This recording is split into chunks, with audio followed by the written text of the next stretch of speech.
नमस्कार बंधुगण आज भिडियो मु आपण निमंते अति इंटरेस्टिंग विषय मु नहीं आसी जहाँ आपण माने देखंतु आपण प्रोफेट बजेंद्र सिंह को आपण माने निहाती जानिथिबे जदि देखि नथिबे तबे सुनिथिबे निश्चय।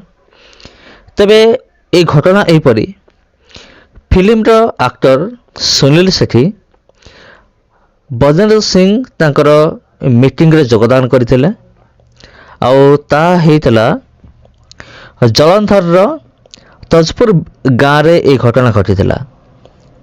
तेरे बंधुगण आपण ये वीडियो संपूर्ण देखंतु आपण जानि परिबे जे कौन प्रकृत रे घटी एवं किभली तांको सम्मानित करा जायतिला। आज वीडियो रे मु आपनको देखैबी।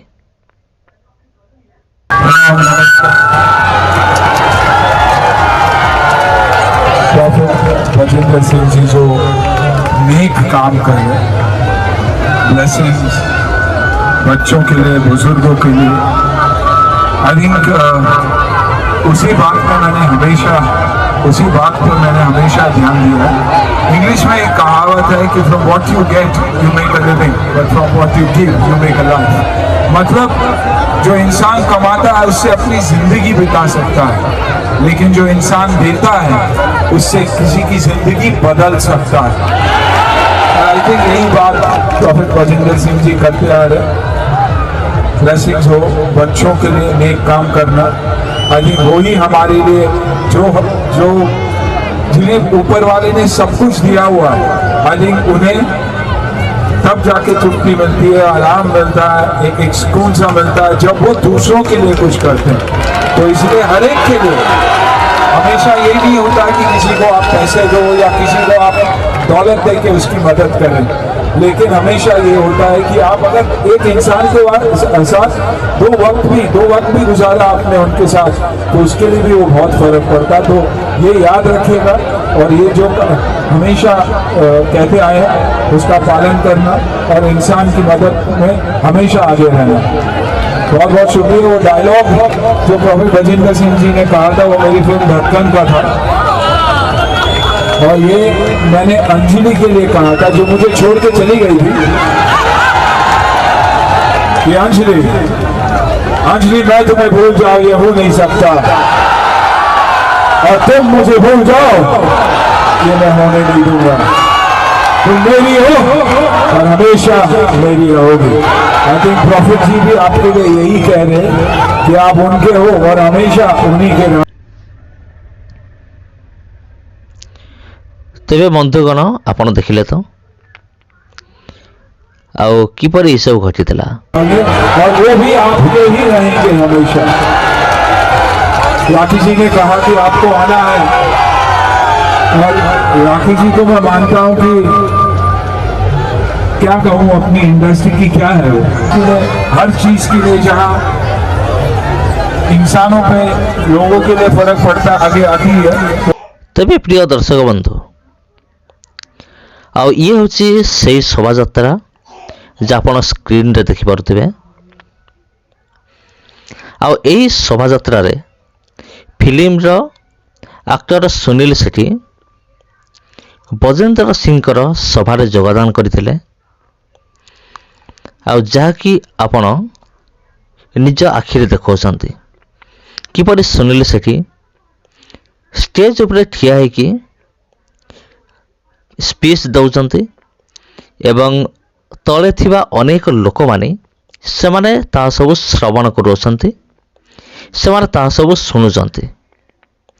आपण निश्चिंत भाबरे भला भाबरे देखि पारुथिबे। तेबे प्रिय बंधुगण केवल सुनील सेठी नुहंती, तांको सहित आउ जन भी अछंती, आउ से मध्य तांको सहित आछंती योगदान करिया पई।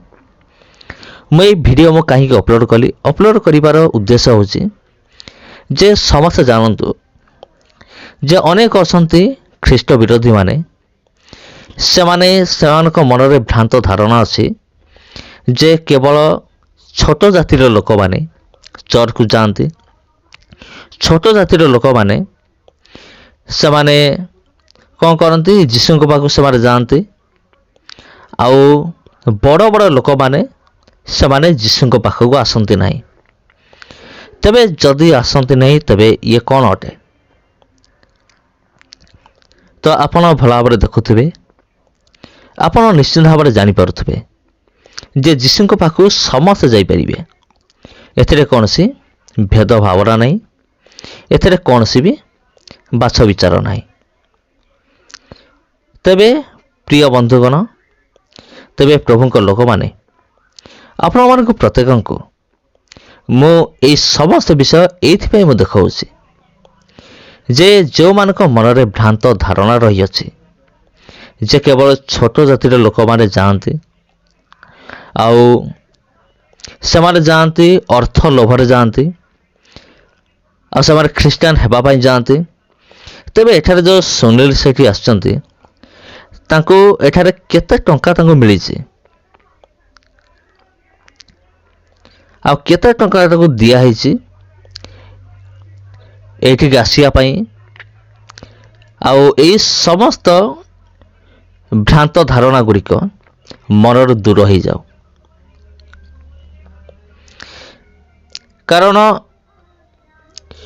ଅନେକ ଅଛନ୍ତି, ଅନେକ କେବଳ ସୁନୀଲ ସେଠୀ ନୁହନ୍ତି,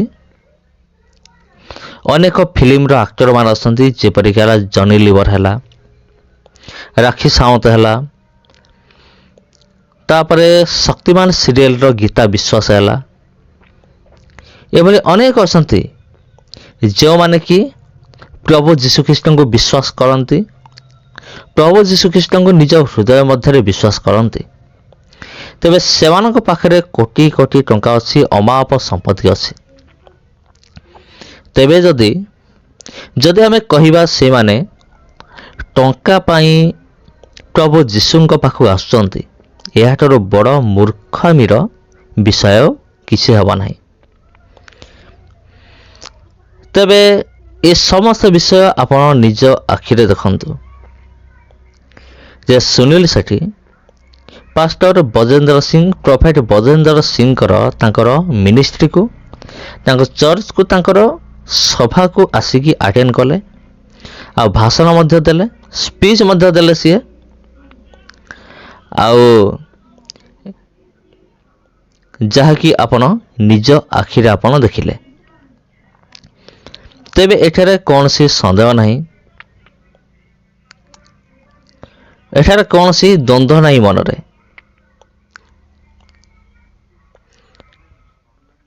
ତେବେ ଆଜି ପର୍ଯ୍ୟନ୍ତ ଯେଉଁ ଭ୍ରାନ୍ତ ଧାରଣା ରହିଆସିଛି ଯେ ଟଙ୍କା ନିମନ୍ତେ ଯୀଶୁଙ୍କୁ ବିଶ୍ୱାସ କରିବା ଆଉ ଟଙ୍କା ପାଇଁ ଚର୍ଚ୍ଚକୁ ଯିବା, ଏ ସମସ୍ତ ବିଷୟ ହେଉଛି ଗୋଟିଏ ଗୋଟିଏ ଭ୍ରାନ୍ତ ଧାରଣା ଅଟେ। ତେବେ ଏହା କେବଳ ଆପଣ ନୁହନ୍ତି, ଏହା ମୁଁ ଚାହେଁ ସମଗ୍ର ବିଶ୍ୱ ଏ ଭିଡ଼ିଓକୁ ଦେଖନ୍ତୁ। ସମଗ୍ର ଭାରତବର୍ଷର ସମସ୍ତ ଲୋକମାନେ ଏହି ବିଷୟବସ୍ତୁ ଦେଖନ୍ତୁ, ଆଉ ସେମାନଙ୍କ ମନରେ ଥିବା ଭ୍ରାନ୍ତ ଧାରଣାକୁ ଦୂର କରନ୍ତୁ। ତେବେ ଦେଖନ୍ତୁ କେତେ ଲୋକ ଉପସ୍ଥିତ ହୋଇଛନ୍ତି, ହଜାର ହଜାର ଲୋକ। ଆଉ ଷ୍ଟେଜରେ ଅଛନ୍ତି ସୁନୀଲ ସେଠୀ ଏବଂ ପ୍ରଫେଟ ବଜେନ୍ଦ୍ର ସିଂ, ତାଙ୍କର ସାଥୀମାନେ ଅନେକ ଅଛନ୍ତି, ପ୍ରଭୁଙ୍କର ଗୌରବ କରୁଛନ୍ତି। ସେ ଯାହା ବି ହେଉନା କାହିଁକି, ଯେପରି ଲେଖା ଅଛି ବାକ୍ୟରେ, ପ୍ରତ୍ୟେକ ଜିହ୍ୱା ସ୍ୱୀକାର କରିବ, ପ୍ରତ୍ୟେକ ଜାନ ଯୀଶୁଙ୍କ ନାମରେ ନତ ହେବ। ତେବେ ସେହି ସମୟ ଧୀରେ ଧୀରେ ପାଖେଇ ପାଖେଇ ଆସୁଅଛି। ତେବେ ଏହା ହେଉଛି ଶେଷ ସମୟ, ଶେଷ କାଳ। ଏ ଶେଷ କାଳରେ, ଶେଷ ସମୟରେ କିଛି ବି ହେଇପାରେ, କିଛି ବି ଘଟିପାରେ, ଏଥିରେ କୌଣସି ସନ୍ଦେହ ନାହିଁ। ତେବେ ମୋର ପ୍ରିୟ ଭାଇମାନେ, ଭଉଣୀମାନେ, ଆପଣମାନଙ୍କୁ ପ୍ରତ୍ୟେକଙ୍କୁ ମୋର ଆନ୍ତରିକ ନମସ୍କାର।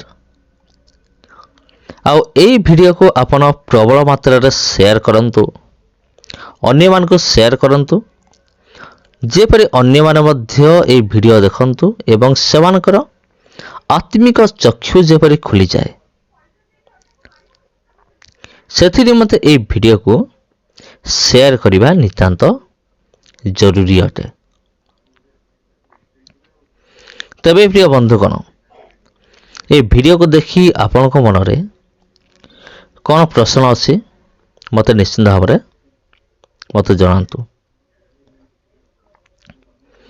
ଯେ ଏହି ଭିଡ଼ିଓରେ ଆମେମାନେ ଦେଖିଲୁ ସୁନିଲ ସେଠୀକୁ ଦେଖିଲୁ, ତାଙ୍କର ଟିମ୍କୁ ଦେଖିଲୁ, ଆଉ ସେମାନେ କିପରି ଏଠାକୁ ଆସିଲେ ଆଉ ପ୍ରଭୁଙ୍କର ଏ ସଭାରେ, ପ୍ରଭୁ ଯୀଶୁଙ୍କର ସଭାରେ ସେମାନେ ଯୋଗଦାନ କଲେ, ଯାହାକି ଆପଣ ନିଜ ଆଖିରେ ଦେଖିଲେ। ତେବେ ପ୍ରିୟ